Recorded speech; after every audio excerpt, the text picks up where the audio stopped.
Здравствуйте. MEPhI was number one in information security. So that actually sparked my interest. We always are curious on how Russian technology works. Nigerians are the happiest people on earth. Really? Yes. We feel at home here. Hello, my dear friends, and welcome to the next episode of our project Friendship Without Limits. I'll remind you that we are filming at the National Research Nuclear University MEPhI, which is the backbone university of Rosatom State Corporation. In this season, we will meet a lot more students from all around the world who came to study in our university. Which countries that will be? Let's see them.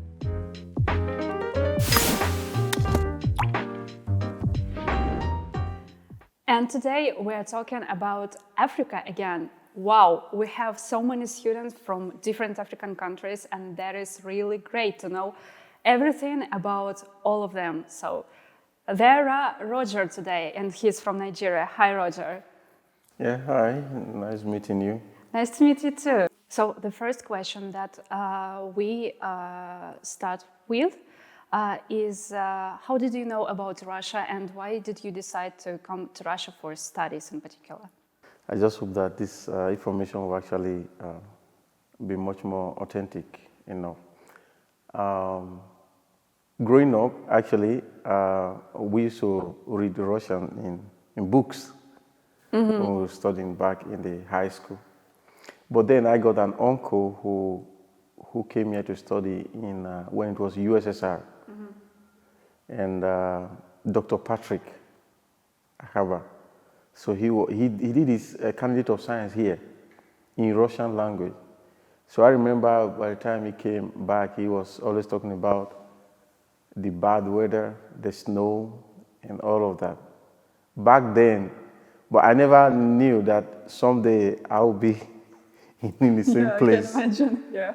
So that was my first time of actually getting to know Russia and studying here, what it is like. So after a while, it happens that I made a lot of application to different universities, countries in Canada, in US, in the UK.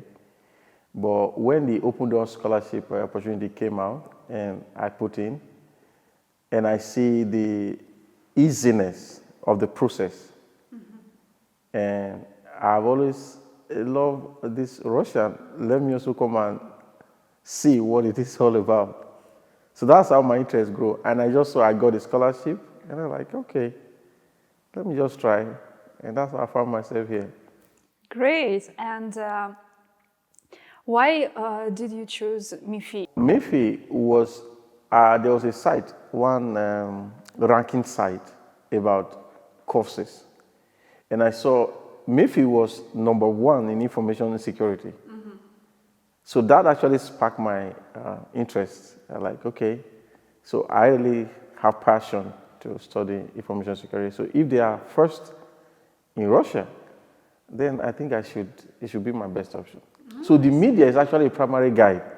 So the much more information you can put on the media concerning the university, I think it helps a lot. So that's what influenced my decision to come to MEPhI.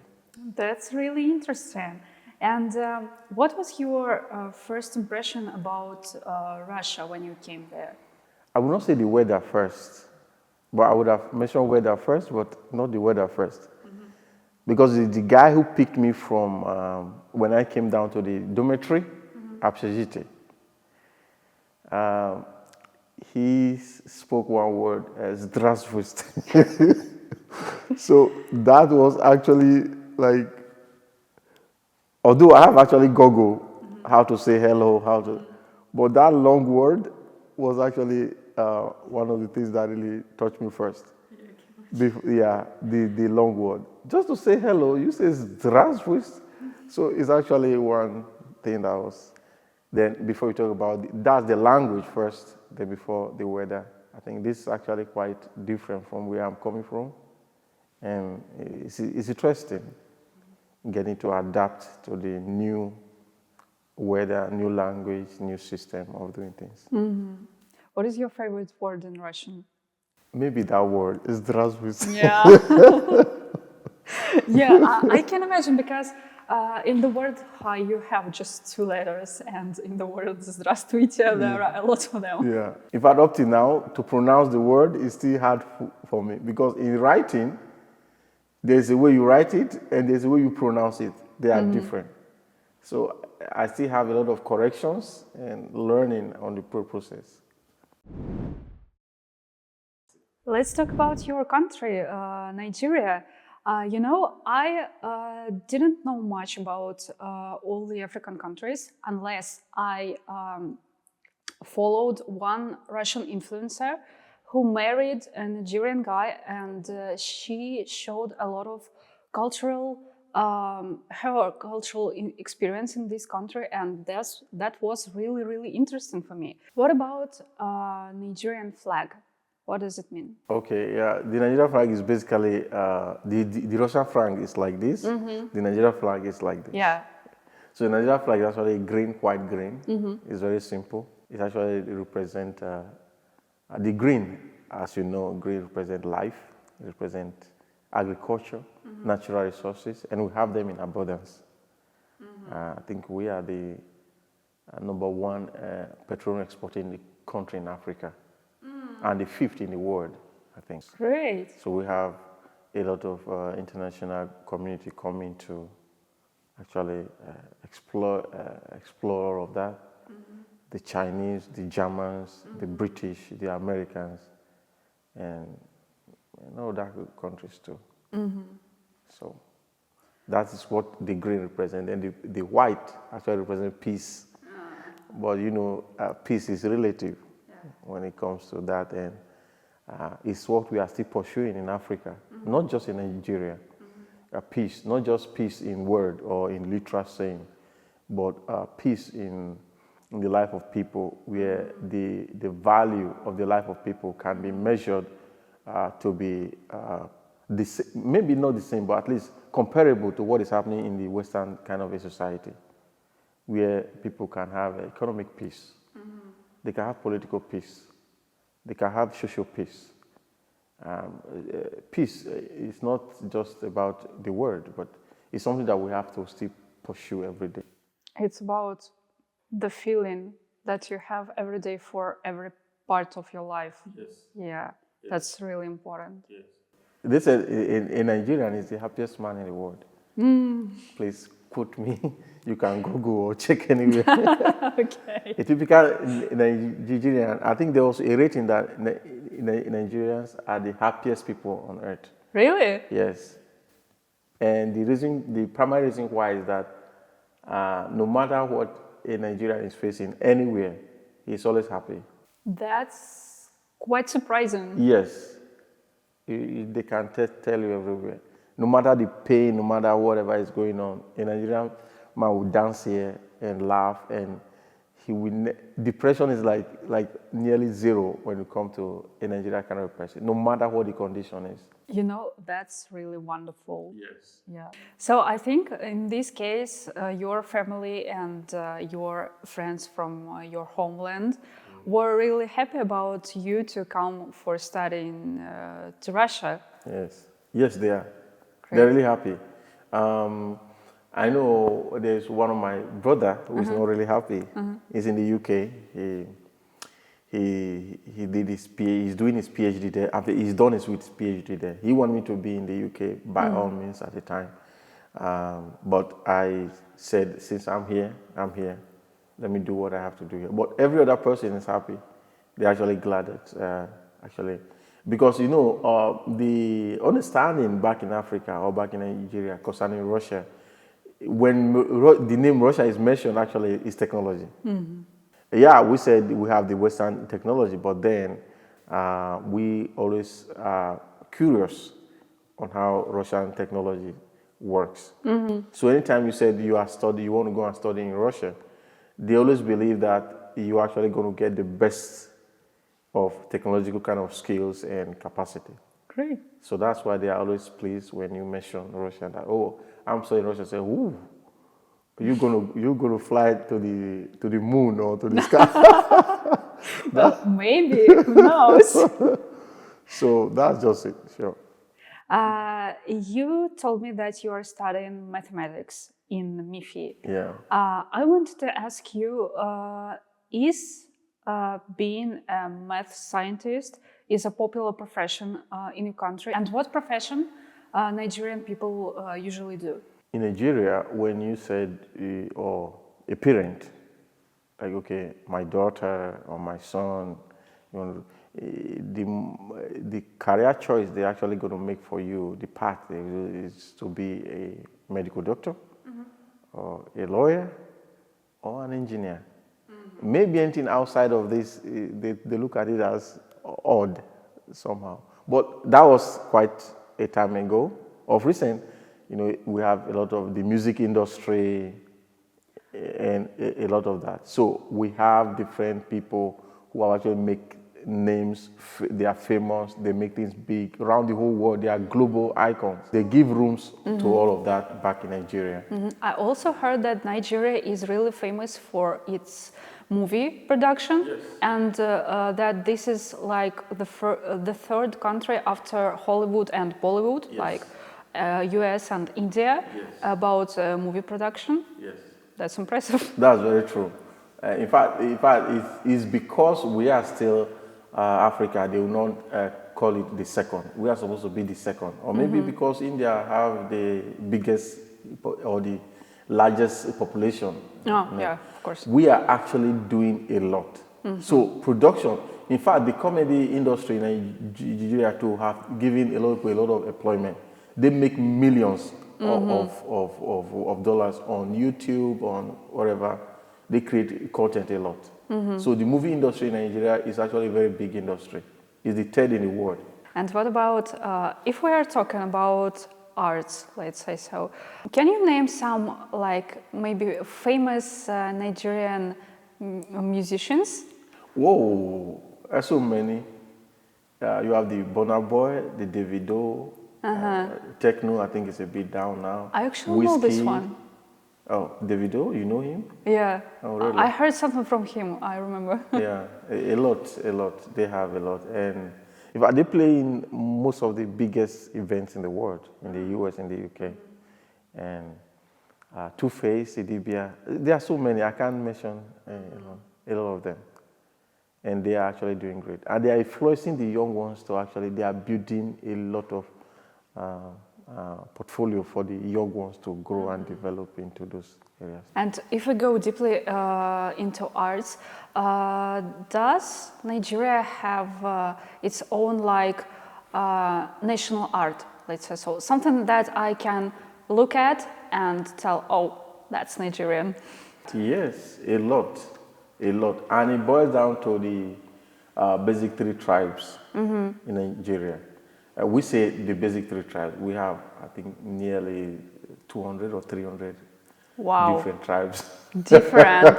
Oh my God. So, but we classify them generally into three. The Hausas, the Yorubas, and the Igbos. And the Hausas are much more in the northern part. The Yorubas are in the western part. And the Igbos are much more in the eastern part. So I can guess they all are speaking like different languages. Yes. The lingua franca in Nigeria generally is English language. So English language become like the general language everyone get to use from birth to... In fact, not too long, there have been a survey that actually showed that a lot of the new generation people, they don't even know their indigenous language anymore. So they tend to... The Nigerian government presently are trying to introduce the indigenous language back into the school system so that they can start learning Igbo again, learning Yoruba and all of that. So there's this balance that we are trying to create right now. If we are talking about the food, let's talk about that then. What is your favorite dish from your national cuisine? And do you have a favorite dish from Russian cuisine? I would say I might not have favorite, but I miss my country dishes. Seriously, right here, because there's nowhere to get them, and it's one of my dreams that someday we could have a typical African cuisine restaurant here in Moscow, because I have not really found one. I see. Where they can do beans cake, and momo. Do you know what momo is? No. But you know what toasters are, you know what pizzas are, you know, and so many others. So back home we have pancake. You know pancake? Sure. Yeah. So like what we call the momo is beans cake. So that one you use beans. Do you know beans? You don't even know Yeah, of beans. course. So you put maybe some meat and some egg to bake it somehow, and you use paps. Paps is made from cereal, from maybe corn or millet and some others. And I can make some of those stuff myself. So there are a few of them like that. Well, I want to go back to your studies in MEPhI and you're living in Russia. I know that you're the head of MEPhI African Students Union. Let's tell the people maybe who are watching us from African countries, what do you do, like a union, and how come that you became head of it? When I came in here, let me just talk a little bit about the story of how we emerged. Yeah. When I came here in 2021, I met maybe a few of African students here, very few, and maybe 2 people or 3 people from Nigeria around here, and they came from the government to nuclear Rosatom through Rosatom. So. And there were a lot of questions that I need answers to get the orientation, to be able to settle here properly, to know what to do, how to get things done, especially because of the challenges with the language and all of that. And so much more on my last year in the magistrate course. So this is where I actually was talking to my friend then. He's not here now, Jeremiah. I was just like, guy. And I speak with some Kenya guys, like Stanley. I called them, we were about 5 or so. And Robert too, from Kenya too. I like, what are we doing? We came here, we are looking for how to settle in the dormitory, how to do, and we just try to find things out by ourselves. Yeah. So what do we do? What can we do for those who will be coming behind us? And what can we do? He said, okay, maybe we can come together to see how we can be united in such a way. So it started from just Telegram. So I said, okay, I'm going to create a Telegram. In fact, the Telegram was basically used to give water. You know, this, the water dispenser. So Stanley used to say, well, so from there we'll say, oh, this one need water, this one need water. That's how we got started in that Telegram group. So I completing my magistrate course. So I was still a bit contemplating if to continue my aspiranturial studies here, my PhD studies. So, and I was telling my friend, oh, what do we do? How do we improve all of this? So we are even leaving. So maybe the guys coming in, they could find. I said, okay. But when I finally settled in the aspiranturial course, I said, I have to take this on myself. Then all those my friends, they left MEPhI. So I was just left alone because Jerry went back to Nigeria after his magistrate course. Stanley went to Mrs. for another master's course. So I was just much more left alone about it. So I write a plan to reach out to all dormitories, all the students, all the courses. And I took the plan to the secretary, to the vice rector, Olga Petukhova. And she said, oh, wow, this is a great idea. Let's see what we can support you to see. I said, okay. Once I have one support or 2, I'm fine.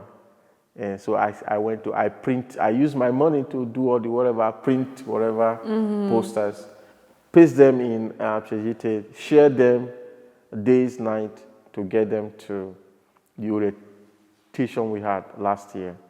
So immediately we had that orientation, the hall was full. I said, okay, we can do more.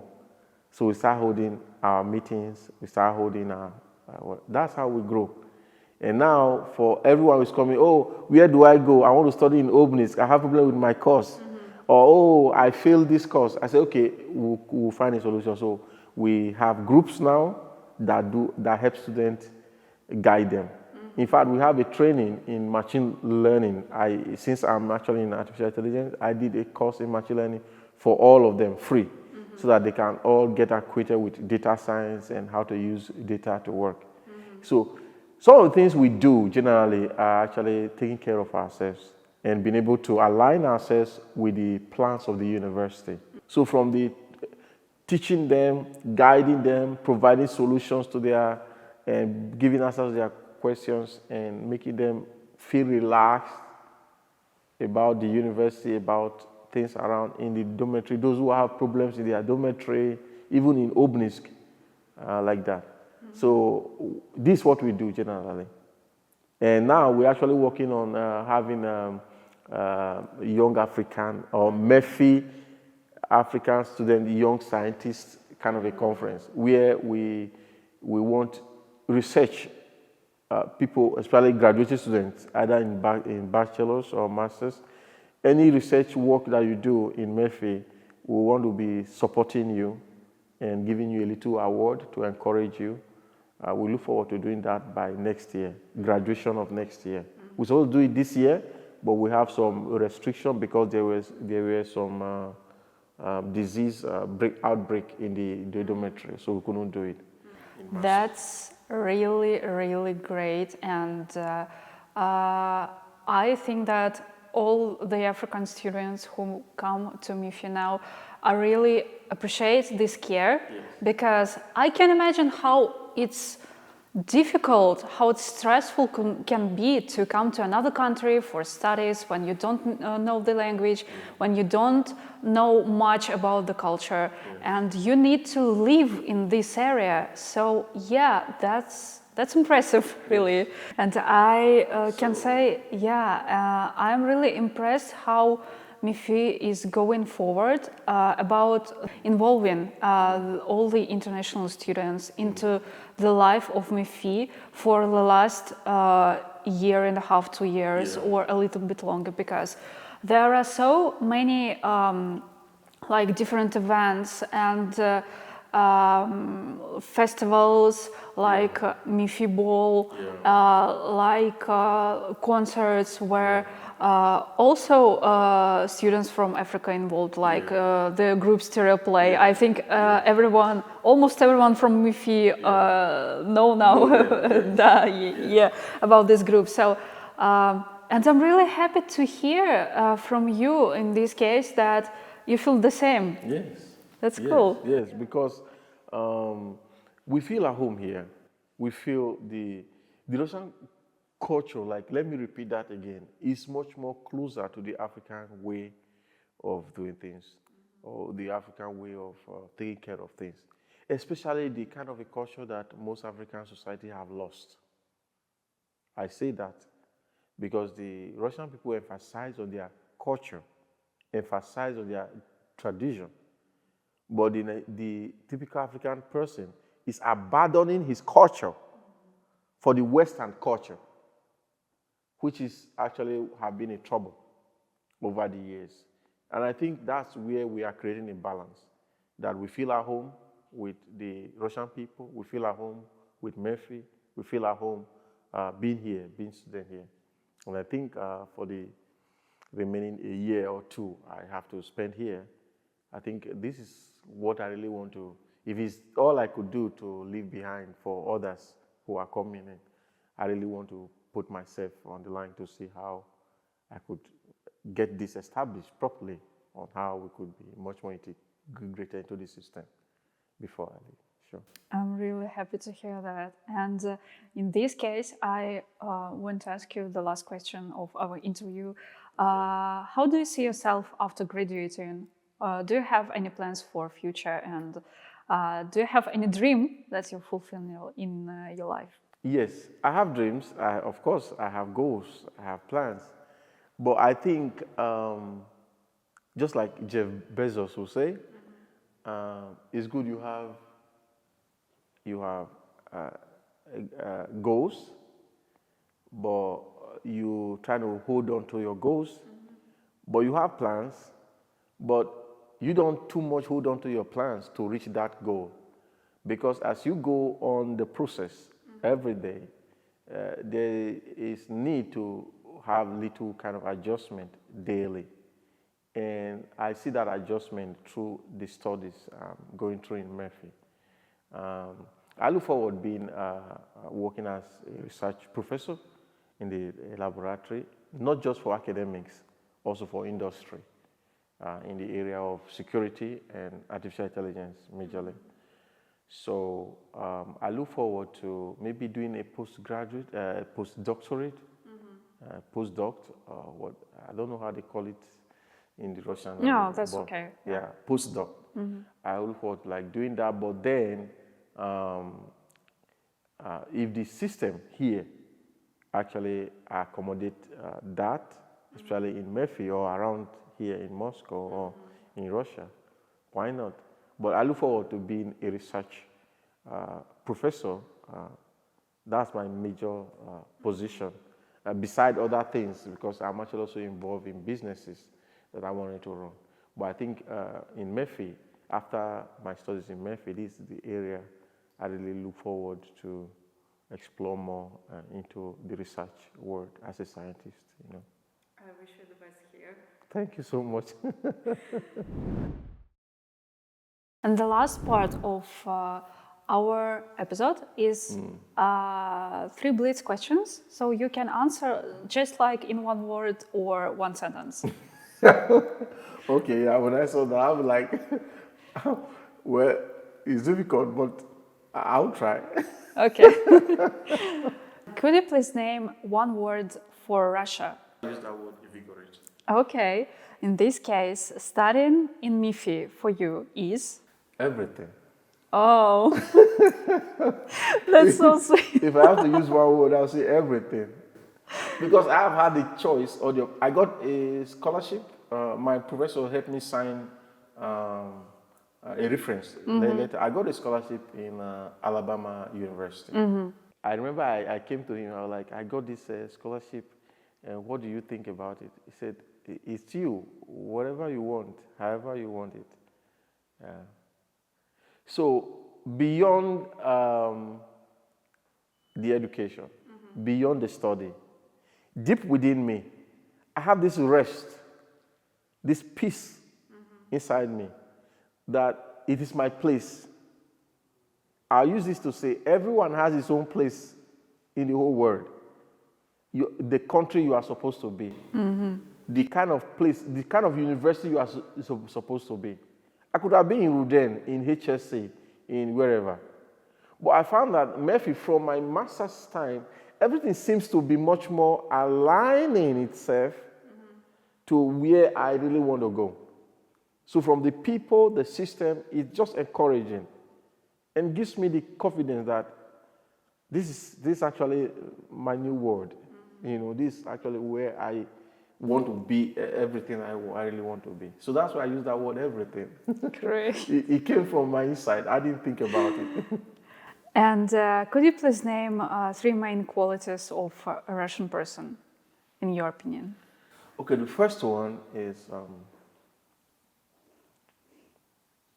sincerity. A typical Russian person is sincere.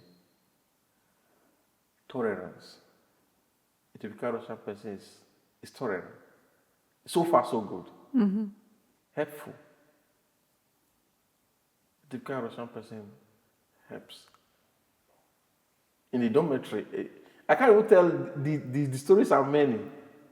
In the dormitory, is this Svetlana? I don't know, the commandant in the dormitory. Yeah. She used to come and come and knock our door and hey, you know, I can't speak Russian way back then. That, Roger, how are you doing today? I was like, is she acting like my mother? That's nice. That's what I was saying. And if you I remember my friend Jerry, he was not feeling fine, like he was sick. He went to the polyclinic, came back, and he saw us, is it T-Boli or something? And I was like, oh yeah, he went to the polyclinic, came back. The next morning, she came and like, how is he? Is he fine? Is it someone you don't know from anywhere? You're just acting like a mother, trying to find out how he's doing. That's different. That's different from what we are used to or what the world. We know, I have friends back in universities, even in the US, in the UK. I don't think that is common. So that's why I think I'll use that word helpful. They're actually helpful. So that's what I could say. Sorry for my That's great. for my expressions, That's okay. but it's basically how I feel. That's how you feel. Yeah. About the system.